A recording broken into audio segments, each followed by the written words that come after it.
And good afternoon. I am Robert Tisiliano from ProtectNowLLC.com, and welcome to Increase the Effectiveness of Security Awareness Training by Making It Personal. So we've got a bunch of you on today, and thank you so much for signing up, signing in.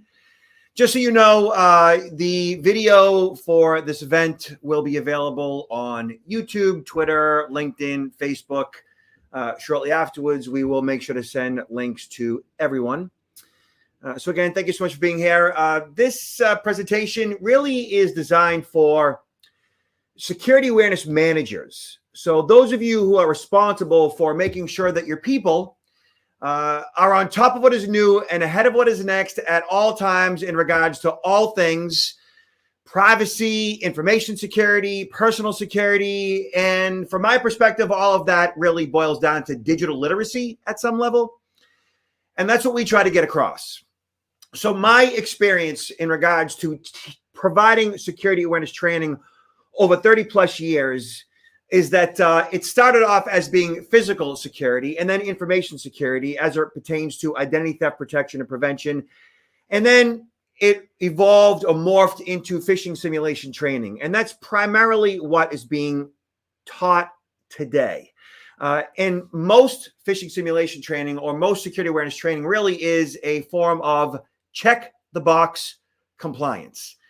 And while phishing simulation is good and necessary, and to a degree it's effective, certainly, it only really does cover one aspect of InfoSec or security awareness.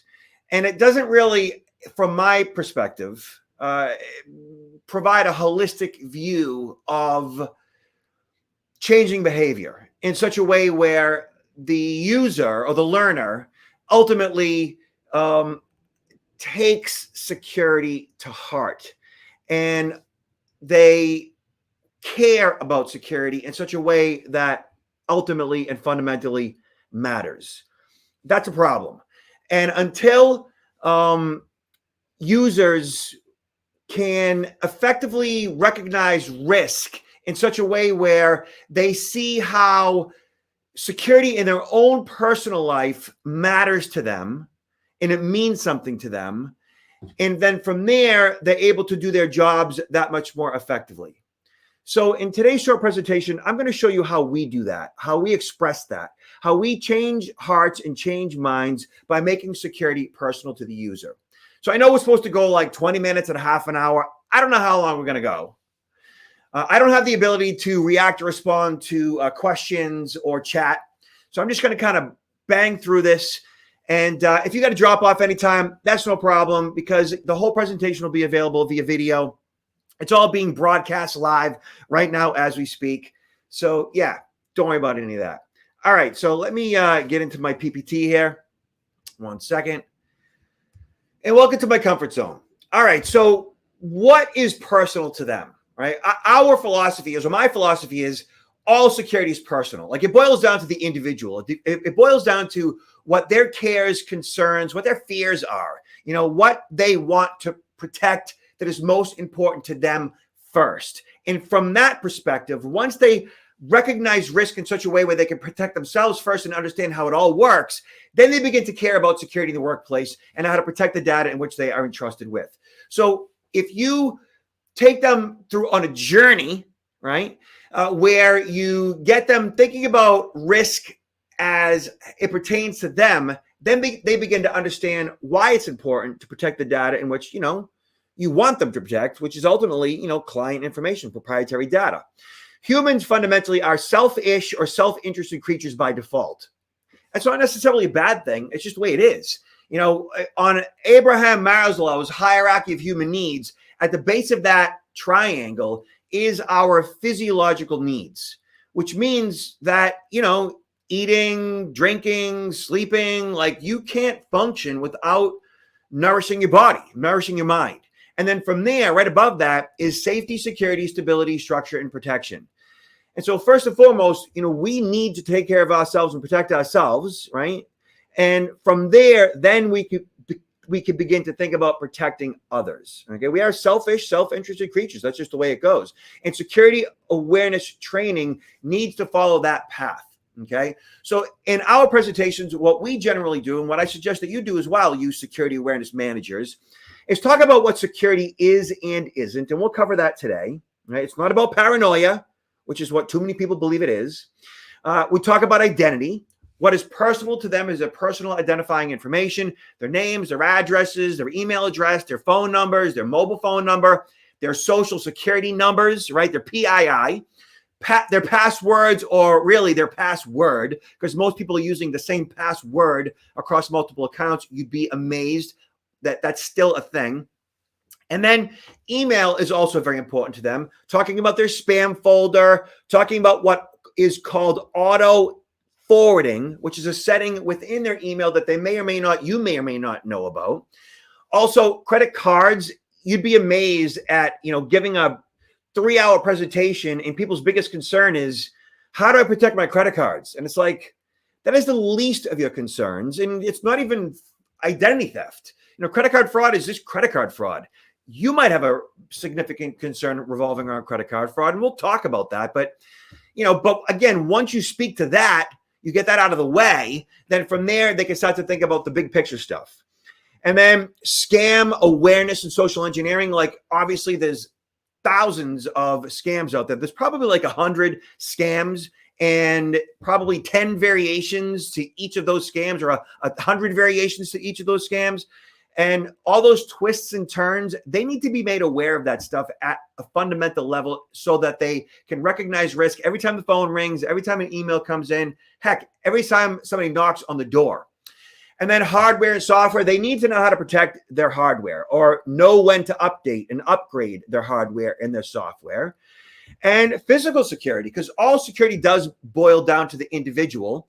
And so they need to know how to protect their homes from invasions and burglars, and personal protection. You need to know how to deal with if you are ever physically attacked. And if you're ever physically attacked, like knowing what your options are, knowing how to physically defend yourself, knowing what your options are for weaponry in some cases, understanding that your brain is your best defense weapon. And once they understand personal protection, then every other decision in life becomes relatively simple. And certainly we don't spend, an entire presentation talking about self-defense, but we do cover personal protection in such a way where when you know what your options are regarding physical security for yourself and for your home and for your daughter who's going off to college, where 25% of young women going off to university are sexually assaulted, that's a thing. These uncomfortable conversations that you have at your family, which you should, you begin to understand and recognize risk at a whole nother level. Let me show you what I mean. All right. So our philosophy is that a lack of security appreciation contributes to what we call poor security awareness. Now, let's define the two. So from my vantage point, security awareness is from the head or the neck up, right? It is your understanding of what security is. It's knowing that you should lock your doors and have a home security system. It's knowing that you probably should consider identity theft protection and have antivirus and update your operating system. It's you should lock your doors, consider a home security system, and all that stuff, right? Whereas security appreciation is from the heart up.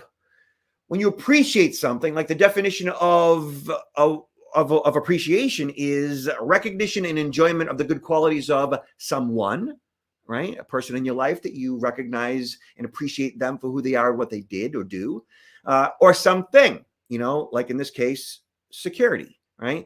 Second part of the definition of appreciation is a full understanding of a situation. And that's where security appreciation comes in. The difference between security awareness fundamentally and security appreciation is with security awareness, you recognize it, you understand it somewhat, you get it to a degree. Whereas with security appreciation, it means something to you, it matters to you, and you do something about security. You take it personally, you take it to heart.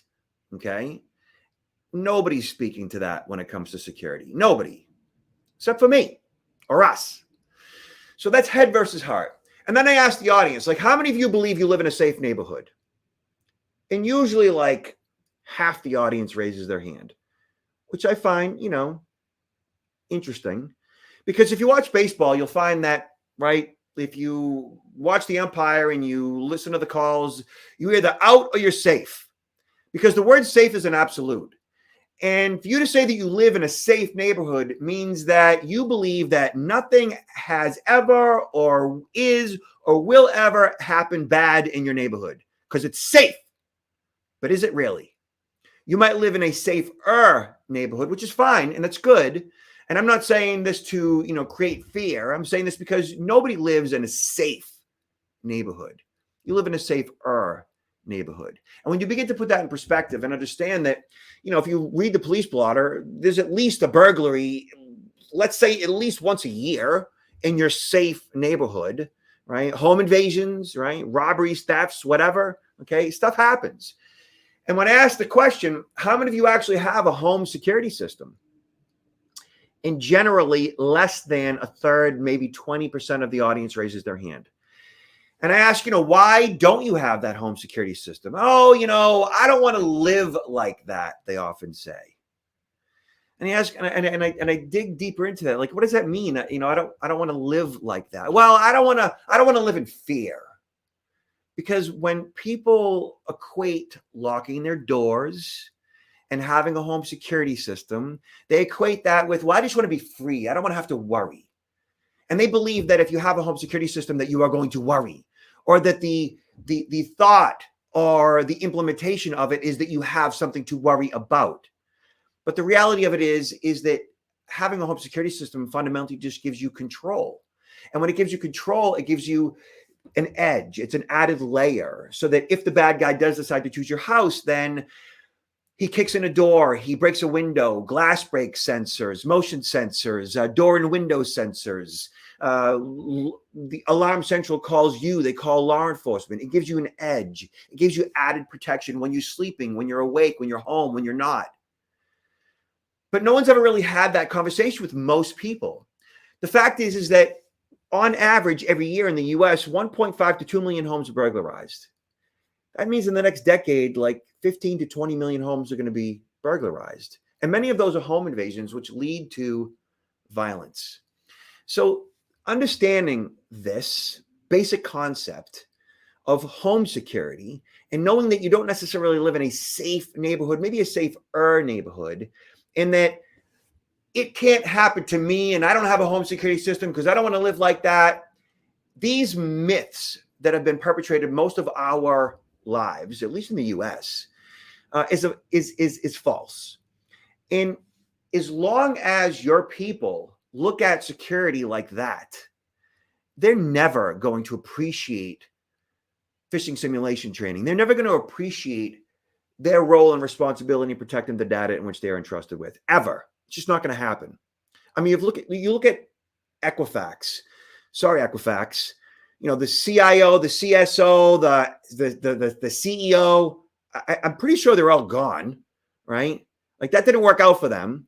And it is my opinion. And again, sorry if you're watching this today, is that if all of those company officers appreciated security at the level that they should have or needed to, that 150 something million social security numbers wouldn't have been leaked, that those that are responsible for protecting the networks, CISOs, CSOs, CIOs, CTOs, if they looked at security as fundamental to everything, let me ask you, right?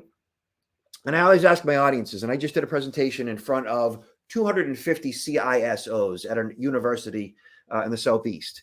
And I asked them, I said, point blank, like I'm a guy that, I'm in the security business and I have 22 security cameras, both inside and on the exterior of my property combined. And I said to them, like, what does that say about me? What does that say about my disposition? What does that say about the way I look at the world?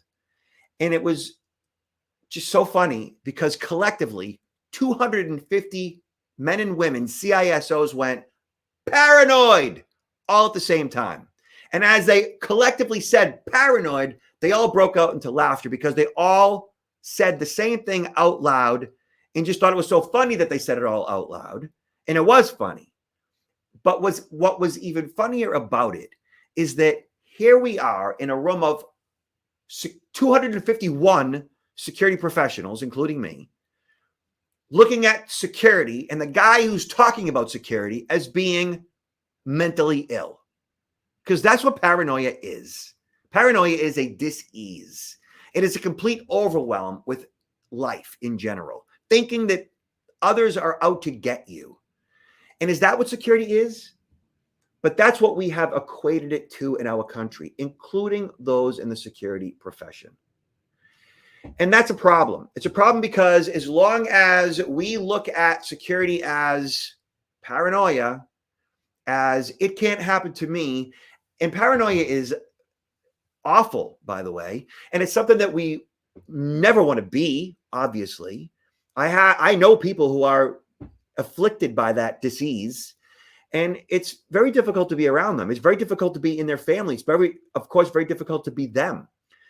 And it's a very unfortunate way of dealing with the world. And security, and those people are out of control. And security is all about being in control.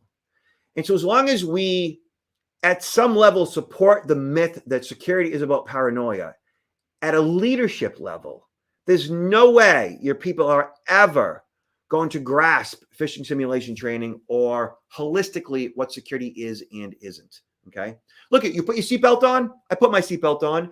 85% of people on the road put their seatbelt on. Do you put it on because you're paranoid? No. You put it on because you're smart. You put it on because you recognize risk. You put it on to reduce risk. You put it on to give you control, right? So these analogies, this basic understanding of what security is and isn't, is really designed to take people from security awareness to bring them baby steps into security appreciation, okay? And I asked the question with every audience, how many of you use a password manager? And generally about 5 to 10% of the room raises their hand, right? And if you have 30 different websites and you're not using a password manager today, that generally means you're using one password across multiple accounts that may or may not have any variations to it. Further, I ask, how many of you use two-step authentication or two-step verification for email? Usually about 30 to 40% of the room raises their hand. Generally, that's for private email. In a corporate setting, usually most of them are. But for their private life, no, because they don't want to deal with that. If they don't want to deal with it in their personal life, what kind of workarounds do you think they're going to engage in their professional life? Because they don't appreciate this basic rule of email that you should have a different passcode across multiple accounts and definitely two-factor authentication. Bad guys, as you know, they say if you own the email, you own the person. And in their personal life, if they don't care enough to protect their own bank account, which has direct access to email and so on to reset the passcode, what makes you think they're going to care to protect company data or their own email on site, right? Okay. All right. So I get into, the flaws in the system, the vulnerabilities, the statistics that is in regards to data being compromised, such as 27 billion records exposed in the first half of 2020. Studies show that more than 40 billion records exposed in all of 2021. And right there is, 70 billion records in the past couple of years. In the past decade, I think we could collectively say that there's been about 100 plus billion records stolen. Right? That's names, addresses, phone numbers, email addresses, mobile phone numbers. It's email addresses and passcodes. And when I say passcodes, they're like, what do you mean the bad guys have my passcodes? And I'm like, yeah.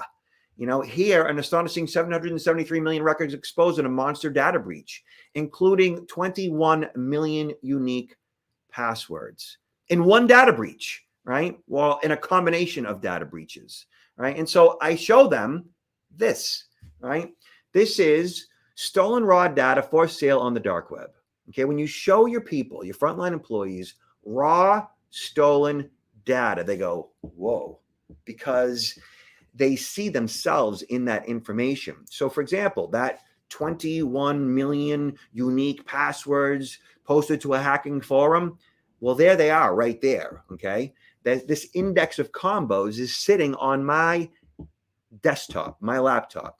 And I present this information. I show them that raw data. I show them the usernames, email addresses, and the associated passcodes. And I do searches on that data and show them how many people are using 1, 2, 3, 4, 5, 6, 7, 8, 9 password and password 1 as a passcode and so forth. And they're like, whoa, they had no idea. How do you not have any idea?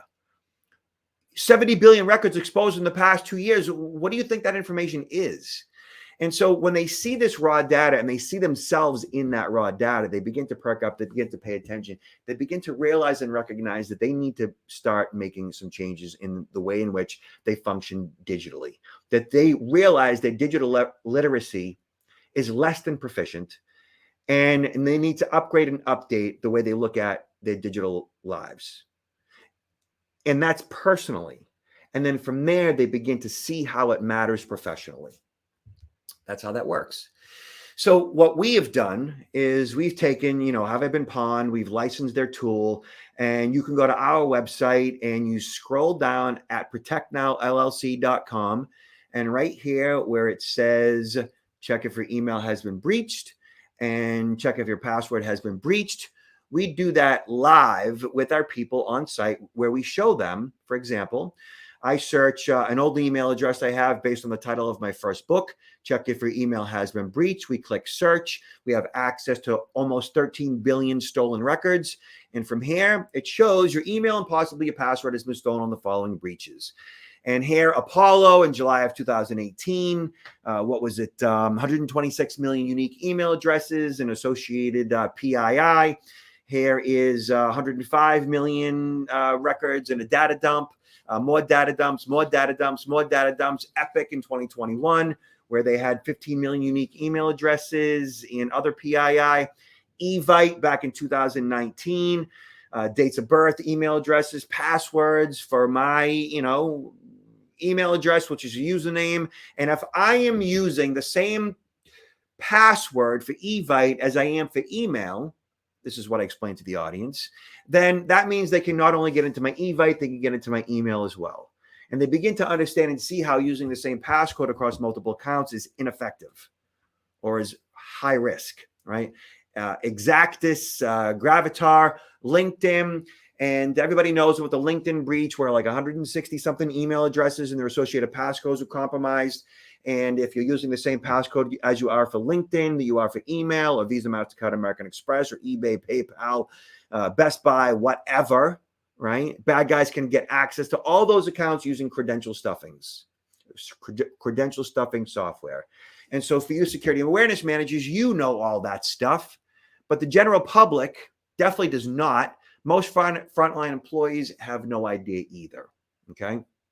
And so from there, let me see what else I show them and show you, right? So we show them how a password manager works. Password managers, of course, are the most effective ways to manage all the various passwords that you need to have for each account. They facilitate creating a new and different, long and strong, uppercase, lowercase numbers and characters passcode across all your various accounts. You train that password manager so that it effectively allows you to have a different passcode across every single account. And you use that password manager on all your various devices across operating systems, across browsers, and so on, making it very easy to change passwords where they go up to the password manager's cloud, down to each of your devices, and they're all in sync. And then the first question is, well, what if your password manager gets compromised? Well, I'm not so much worried about that because the password managers themselves, the companies, these are, security companies with military grade bank level security and encryption, and our data is not on their servers in plain text. Really, the path of least resistance is those sitting in the chair, right? The user who has the same passcode across multiple accounts and or they have their information on the dark web. The password manager really is the most effective way to manage all the various passwords that you need. I explain this to them, the benefits of it, which password managers do you use, and I take them to an article out in PC Magazine that shows them how to do it. This is all 101 stuff that makes it very easy for them, which fundamentally ups their digital literacy, making it ultimately easier for you to teach them what they need to know in regards to security awareness. taking them to a level of security appreciation. Okay. Easy peasy. Talk about social engineering and how passwords are compromised via phishing and how you can't engage in password reuse and insecure weak passwords like 1, 2, 3, 4, 5, 6. Password managers being the most effective way to manage all those passcodes, utilizing two-step verification, and if they have devices in their life with no passwords, they definitely have to have passwords on their mobile phones, because if they're lost or stolen, what does the bad guy have access to? And they collectively say everything. The whole audience says that every single time. Okay. I showed them what two-factor authentication is, how it works. I mean, they pretty much know because there are a few various accounts that they have that already implement it, but they say, well, how do you implement it? How do you do it? And I take them to the Google and I show them Gmail, two-factor authentication. Again, 101, really easy to do. You search it. And when you do, you see support.google.com. Turn on two-step verification for your account. You're in the dark ages, you're on AOL, you search AOL, two-factor authentication, and you see help.aol.com. You can do the same thing for PAY, and automatically PayPal propagates, and you should have two-factor authentication for PayPal, where at paypal.com, it shows you how do I turn on and off. Hold their hand, walk them through it. They'll love you for it, and they begin to see, oh, this really isn't all that difficult at all. I can do this. I want to do this. I can't wait to go home and show my family. Ahas left and right. From doing what? Showing them the basics. You're not going over their head with like crazy phishing simulation training that, just scares them into submission, and they don't want to click anything. They don't want to do anything because they're afraid now. They're afraid they're going to get yelled at, chastised, made an example of. No.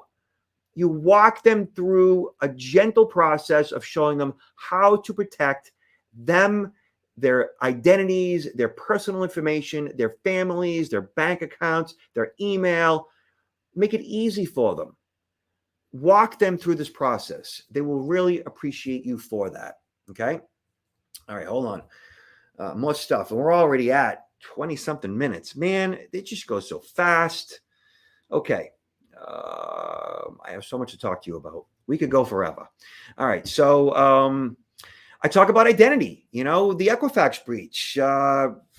Man, this breach just did not need to happen. And look at you right now, how many of you have a credit freeze? How many of you have identity theft protection? You, security leader, right? What are you doing right now to protect your identity? A credit freeze has been around since February of 2008.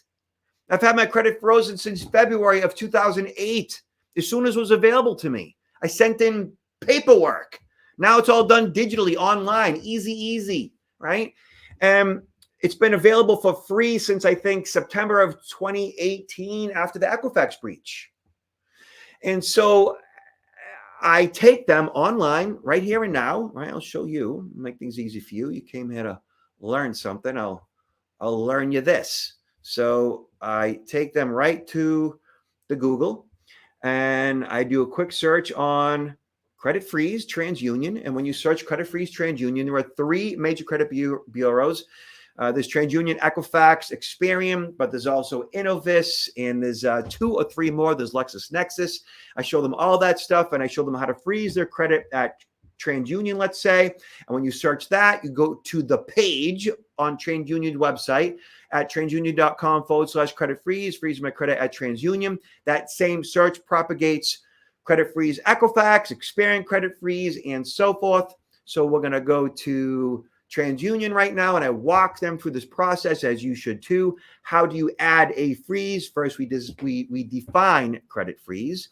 A credit freeze is also known as a security freeze. It's the best way to help prevent new accounts from being opened in your name. It's absolutely free to freeze and unfreeze your credit, and it won't affect your credit scores. Any more questions? And I answer them. From here, you click Add Freeze, and it walks you through a basic affidavit, an online registration form. And from here, right, you see first name, middle name, last name, address, city, state, and zip. They want your email, mobile number, date of birth, and last 4 of your social security number. And they go, I don't want to give them my social because, they're afraid. And I say, listen, they already have your social. All right. The risk here is slim to none. I mean, it's a secure website to a degree, right? You've got to provide your social in order to get a credit freeze. And once you provide it, once it's frozen, you now have control. And that means that going forward, anytime that a bad guy has your social, you've made your social security number useless to a thief in regards to new account fraud. It is going to be very difficult for them to open up a new line of credit under your name because you've frozen your credit. I've had bad guys email me my own social security number. And I'm like, okay, yeah, whatever. Good for you. You know, what are you going to do with it? And I've made it effective in such a way where, you know, with the credit freeze, they can't open up any new lines of credit under my name.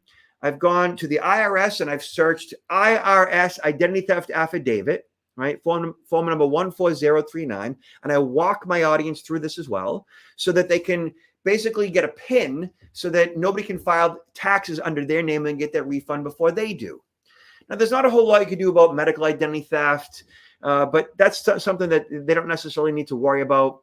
And as long as you have identity theft protection, you generally have a restoration agent or an expert that's there to watch your back should something go wrong, usually, right? So you walk them through all these various processes so that they understand that now their identity is protected. Their social security number is protected. They can give out their social generally and not be so concerned about it. You show them when it's okay and not okay to give it out. You know, so you're hitting them where it matters most, themselves, right? What's in it for me? And once they understand how to recognize risk in their own personal life, right, they begin to understand how to protect and why they would want to protect the data in which they're entrusted with. Okay. What else do I have time for here? Right. We are just out of or over time. Okay. So what else? All right. Just be patient. Stop barking at me. Okay. Right here. And we talk about new account fraud and how a credit freeze protects you from that. We talk about account takeover, which generally revolves around password management and making sure that your hardware and your software is properly updated. You have a different passcode across all your various accounts, and making sure that you have encryption and you pay for antivirus opposed to getting free antivirus, keeping in mind that, Wells Fargo and Bank of America spend $1 billion a year on InfoSec, and here you are using free antivirus to protect your bank account. It's like, whoa, why wouldn't you use a full suite that has antivirus, anti-spyware, anti-phishing, and a firewall, making an investment in yourself and your digital life and protecting, your information and understanding why that's important. Okay. Talk about child identity theft, because if you have kids, if they have a social, right, they are at risk. And, all parents, mama bear kicks in, security dad kicks in, and they want to know how to protect their kids. We talk about a credit freeze and how it works and how you protect your kids from new account fraud and how even a baby can have their identity stolen because their system of credit, doesn't understand that child, that social is attached to a child. And as soon as a bad guy gets your kid's social, they just apply for credit, and a credit is established under that child's name. Right. And again, you talk about tax identity theft and what else? Credit card fraud, which they all want to talk about. And, they want to resolve that. And I say, listen, you cannot protect yourself from credit card fraud, but what you can and should do is check your statements. You can do it online every day if you want. You can check it via your mobile app. But fundamentally, what you should be doing is set up push notifications and push alerts if you're not already doing this, so that every single time there's a charge, you get a notification via email and or text. That way, in real time, you're aware of the charges that occur. You see the merchant's name, which doesn't always match up to the retailer or the restaurant you went to. And so you can see in real time all those various charges. If the math or the physics of that notification don't add up to where you are or where you were or where you've been or where your spouse might be in case you share credit cards, then you call the credit card company and refute that charge in real time. That really is the best way to go. And when they see that and they ask questions in regards to that, and I can show them online right there how to do it, how to go online to your bank and how to look for security settings and notification settings and all that, they love it. And you should too. All right. And then show them email security and spam folders and what those various phishing lures, LURES, look like. Right. And how they're all very tasty and they could get hooked and they should stay out of their spam folder for various reasons. But if they do, I'm telling you, you can get in a lot of trouble. Many of us might know of RSA security and how one of the employees went into a spam folder and opened up an Excel file and clicked it, and macros and mess and compromised billions of devices or millions of devices, and it just got messy. And so using that as an example, and talking about email forwarding and automatic forwarding in your settings menu, and how if you look in my settings menu right here, forwarding, disable forwarding is checked, but if I was to forward a copy of incoming mail to, that if a bad guy gets access to your email, even if you change your passcode, they're going to see all of your incoming mail going forward, even if you set up two-factor authentication, because they're going to get a copy in perpetuity.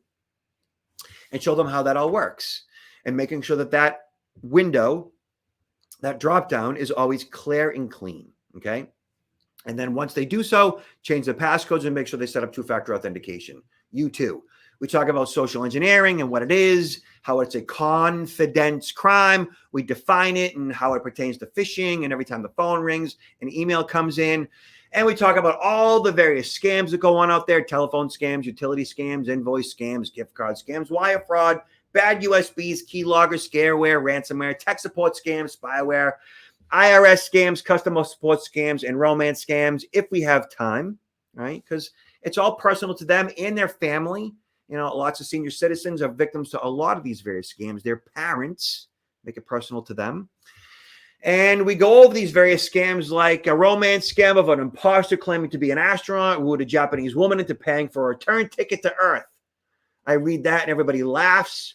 And you hear people grumbling in the background, "Oh, it's so stupid." And I say, no, so human. You know, she's a good person. She just wanted to help, and explain how their own employees just want to help. You know, we're just good people that... Look, through my research, I've determined that about 97% of all people are trustworthy. You know what that means? It means that 3 to 4% are not. They come out of their mama bad. And I define that and what it looks like and what it means to be a hardcore narcissist or sociopath or psychopath. And how those personality disorders, those people don't feel empathy, sympathy, remorse, guilt. And it's natural and normal for them to behave that way. And how P.T. Barnum says there's a sucker born every minute. And I say, no, we're all born suckers, every one of us. And explain how that works. So, yeah, we talk about bad USBs and keyloggers, and you get down to wire fraud, and I'm running out of time. And we talk about hardware and software and security software and Wi-Fi security and VPNs and encryption. Right? Mobile device tracking, backing up your data and your devices, password management, two-factor authentication, social engineering. Yeah, cap it off with that.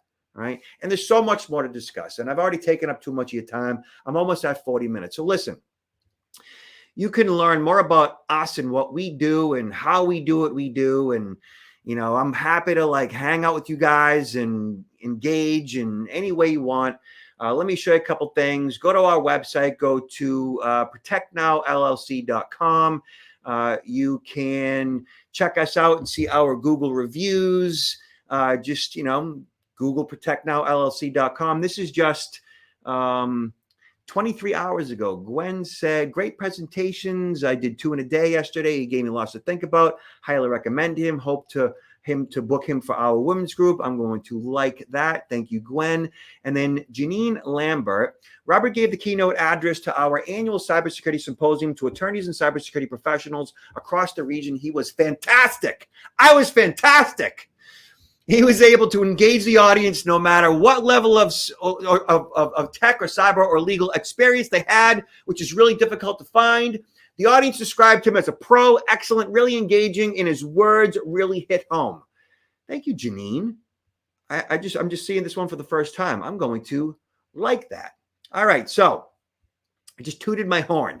Check us out on Amazon. I've written a bunch of books, including a bestseller. And yeah, that's it.